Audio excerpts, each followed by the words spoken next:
tulee alkutyötä, mutta hyvä pyöritys on jälleen ja Andrijevski Rafalskille. Rafalski veto! Se on 1-1. Ei auta iskumarkkinoilla. Siinä oli Jan Lundell jo pihalla, kun Lintulauta Rafalskin vedosta ja kiekko irtosi sieltä Lundellin räpylästä ja paikalle tuli Jani Hassin. Krastinsin purku tuonne HPK päätyy saakka ja Rafalski lähtee hakemaan. Puolisen minuuttia on vielä tätä ylivoimaa näillä miehityksillä. Kauppila takaa tulee Andrijevski, kiertää siinä sitten erittäin hieno paikka.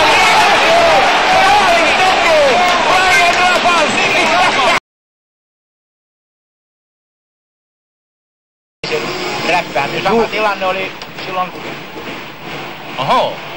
No siinä Rafalski paikka.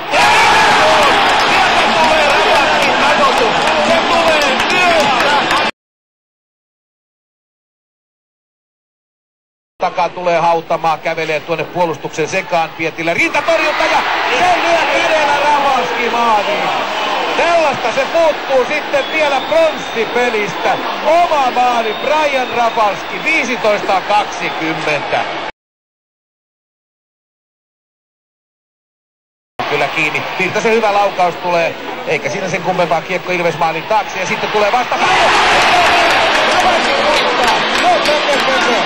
Kädellä meni ensimmäinen ohi, mutta sitten Kauppilalle hyvin tulee takaa Koivisto. Koiviston nosto osuu Hodin jalkaan ja nyt tulee paikka Rafalskille.